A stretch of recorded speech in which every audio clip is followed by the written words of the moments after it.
Assalamualaikum warahmatullahi wabarakatuh.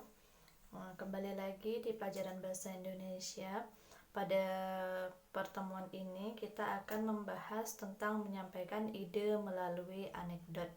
Di bagian pertama ini kita akan membahas tentang mengkritisi teks anekdot dari aspek makna tersirat, kemudian mengkonstruksi makna tersirat dalam sebuah teks anekdot. Oke, yang pertama mengkritisi teks anekdot dari aspek makna tersirat. Jadi sebelum masuk ke pembahasan selanjutnya, kita ketahui dulu apa itu pengertian dari anekdot. Anekdot adalah cerita yang digunakan untuk menyampaikan kritik. Ingat ya, untuk menyampaikan kritik, tetapi disajikan secara menarik, lucu, dan mengesankan. Jadi intinya di sini anekdot itu penyampaian kritik tapi disajikan dalam bentuk yang cerita lucu, dalam bentuk cerita lucu. Kemudian pokok-pokok anekdot itu ada 3. Yang pertama itu masalah yang dibahas, yang kedua unsur humor, yang ketiga kritik yang disampaikan. Jadi ada 3 di sini pokok-pokok anekdot. Ya, masalah yang dibahas, unsur humor, kritik yang disampaikan.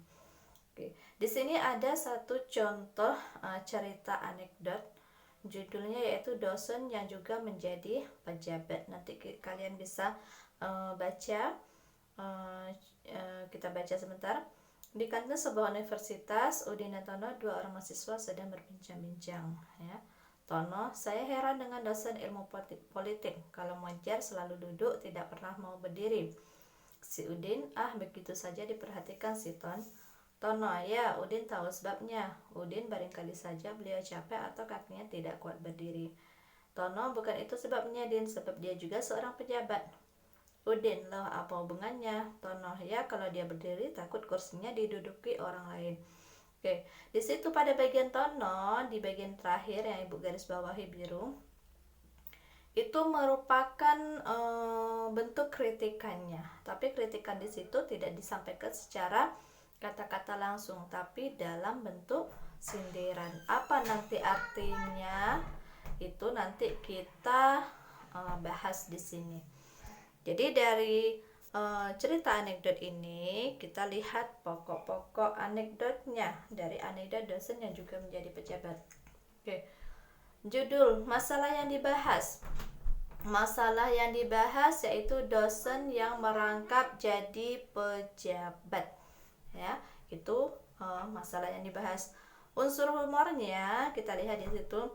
Kalimat penutup. Kalimat penutup ini kalimat yang ibu garis bawahi biru tadi. Kalimat penutup anekdot sebagai jawab mengapa sang dosen tidak pernah mau berdiri dari tempat duduknya, ternyata karena kalau dia berdiri takut kursinya diduduki orang lain. Jadi kritik yang disampaikan apa di sini? Kritik yang disampaikan adalah kritikan pada para pejabat yang takut kehilangan jabatannya atau tidak mau diganti oleh pejabat baru. Ya, itu dia. Jadi kursi yang dimaksud adalah jabatan. Ya, diduduki orang lain berarti di situ diganti oleh pejabat baru. Terus B yaitu mengkonstruksi makna tersirat dalam sebuah teks anekdot. Ya, jadi makna tersirat di sini diambil dari beberapa aspek. Ada 4 aspek di situ: ide cerita, isi, fungsi komunikasi, dan makna tersirat. Jadi antara cerita lucu itu bisa saja dia termasuk anekdot, bisa saja dengan humor. Jadi kita harus tahu apa perbedaan dari anekdot dengan humor, bisa dibedakan dari 4 aspek ini. Oke, tadi kita udah membaca satu contoh dari anekdot. Sekarang di sini ada cerita lagi. Ya, di sini surat cinta tukang buah dan tukang sayur. Kemudian di bawahnya juga ada balasan dari tukang sayurnya. Di situ nanti kalian bisa baca sendiri ya apa isinya. Kalau yang ini termasuk humor.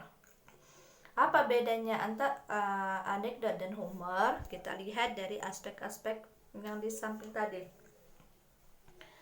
Kalau dari ide cerita, ya, anekdot dasarnya juga menjadi pejabat itu dari peristiwa nyata, yaitu peristiwa atau kejadian-kejadian yang dialami oleh pemimpin-pemimpin kita mungkin, atau orang-orang yang mempunyai kuasa.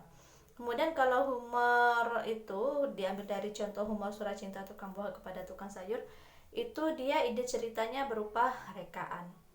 Kalau dilihat dari isi, untuk anekdot itu masalah terkait tokoh publik atau masalah yang menyangkut orang banyak, ya. Kalau tadi di situ kita membahas tentang sebuah tokoh atau yang disebut tokohnya siapa, orang yang mempunyai jabatan. Kalau humor, masalahnya kehidupan sehari-hari atau umum. Kemudian kalau dilihat dari aspek fungsi komunikasi, anekdot itu tujuannya untuk menyampaikan kritik atau sindiran secara halus. Kalau humor itu fungsinya untuk menghibur. Kemudian dilihat dari aspek makna tersirat, kalau anekdot itu tujuannya kalau di situ tadi contohnya anekdot dasarnya menjadi pejabat, menyadarkan para pejabat agar bila masa jabatannya habis mereka bersedia untuk turun dari jabatannya dan siap digantikan oleh orang lain. Kalau untuk humor di situ tidak ada makna atau pesan tersirat yang disampaikan. Oke, ini secara garis besar perbedaan antara anekdot dan humor. Perbedaannya, anekdot itu makna yang disampaikan adalah makna yang tersirat, bukan makna sesungguhnya. Jadi pakai kiasan, ya. Kritik yang disampaikan itu pakai kiasan. Kalau humor tidak mengandung makna tersirat atau tidak mengandung kritikan. Kemudian yang kedua, mengandung sindiran terhadap seseorang atau kelompok masyarakat. Kalau humor dia hanya untuk hiburan. Kalau anekdot, topik yang dibahas mengenai hal yang berhubungan dengan kepentingan halayak ramai. Kalau untuk humor, topik yang dibicarakan merupakan topik umum pada kehidupan sehari-hari dan tidak berhubungan dengan kepentingan orang banyak. Oke, itu tadi materi anekdot kita pada bagian pertama. Tugasnya, carilah sebuah cerita anekdot, ya, bebas sumbernya mau di mana aja, mau di Google, mau di majalah, mau di koran, bebas. Kemudian setelah kalian cari dapat anekdotnya, kalian analisis anekdot tersebut sesuai pokok-pokok anekdotnya. Apa aja masalah yang dibahas, unsur humor kritik yang disampaikan, seperti contoh pada slide ke ini, ya, buat yang seperti ini. Masalah yang dibahas apa, unsur humornya apa, kritik yang disampaikan apa. Jadi cari anekdotnya dulu. Oke, kalau tidak paham, tanyakan sama ibu.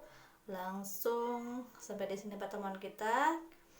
Ketemu lagi di pertemuan selanjutnya. Assalamualaikum warahmatullahi wabarakatuh dan selamat belajar.